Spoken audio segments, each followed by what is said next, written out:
మాది ఒక చిన్న పల్లెటూరు అండి. అక్కడ మేము ఒక గౌరవంగా బతికే ఒక ఫ్యామిలీ.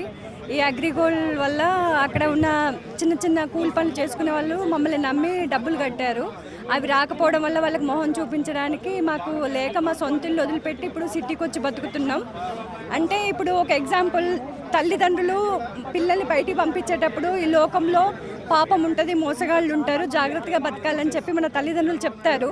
అయినా కూడా మనం ఈ లోకంలోకి పోయినప్పుడు అవన్నీ మర్చిపోయి మన మోసగాళ్ళ చేతిలో మోసపోతాం. అట్లనే గవర్నమెంట్ కూడా మనకి అగ్రిగోల్డ్ కట్టమని మన గవర్నమెంట్ ఏం చెప్పలేదు. రేవంత్ రెడ్డి గారు కావచ్చు, కేసీఆర్ కావచ్చు, ఎవరైనా కూడా ఈ బాధితులకి వాళ్ళు బాధ్యత వహించాల్సిన అవసరం లేదు. కానీ ఏంటంటే తల్లిదండ్రులు చెప్పినా కూడా పిల్లలు మళ్ళీ మోసపోయినప్పుడు తల్లిదండ్రులు ఏం చేస్తారంటే వాళ్ళు కరికరించి క్షమించి పిల్లల్ని తల్లిదండ్రులు ఆదుకుంటారు. అట్లనే రేవంత్ రెడ్డి గారు కావచ్చు, అపోజిషన్ పార్టీ కేసీఆర్ కావచ్చు, మా తప్పులను క్షమించి ఈ అగ్రిగోల్డ్ బాధితులను ఆదుకోవాలని వాళ్ళని వేడుకుంటున్నాం.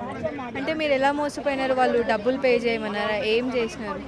అంటే 3 years కట్టినాక మా కంపెనీ మోసపోయింది, వాళ్ళని స్టేషన్లో పెట్టేశారని చెప్పారు. ఆవాస్ గారు, సీతారావు గారిని నమ్మి మేము కట్టామండి. మేము కట్టేటప్పుడు గవర్నమెంట్ మేము అపోజ్ అవ్వలేదు. మేము అగ్రిగోల్డ్ యాజమాన్యమైన ఆవాస్ రావు గారిని, సీతారావు గారిని నమ్మి మాత్రమే అగ్రిగోల్డ్ కట్టినాం.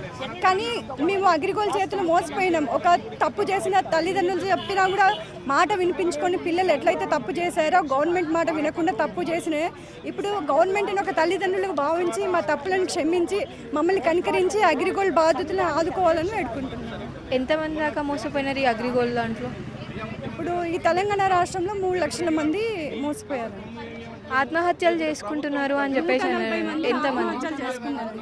ఒక 2 భార్య భర్తలండి, ముసలోళ్ళు. కృష్ణా నది గోదావరిలో కాళ్ళకి దారాలు కట్టుకొని కృష్ణా నదిలో దూకి చచ్చిపోయారండి. 2 భార్య భర్తలు ముసలోళ్ళు. ఇప్పుడు మీరు గవర్నమెంట్ నుంచి ఏం ఆశిస్తున్నారు? లైక్ దీనికి ఎలా రియాక్ట్ అవ్వాలనుకుంటున్నారు? అంటే మమ్మల్ని తప్పు చేసిన ఒక పిల్లలుగా భావించి మమ్మల్ని ఆదుకోవాలని కోరుకుంటున్నానండి. వాళ్ళని మేమేమి హక్కుగా మేము అడగట్లేదు, వాళ్ళని మేము ఫైట్ చేయట్లేదు. మమ్మల్ని మీరే కాపాడాలి, మమ్మల్ని మీరే మోసం చేసినని మేము గవర్నమెంట్ నిందించట్లేదు. మోసగాళ్ళ చేతుల్లో మోసపోయిన పిల్లల్లాగా మేము గవర్నమెంట్ని వేడుకుంటున్నాం. ఒక తల్లిదండ్రులాగా మమ్మల్ని ఆదుకోవాలని వేడుకుంటున్నాం.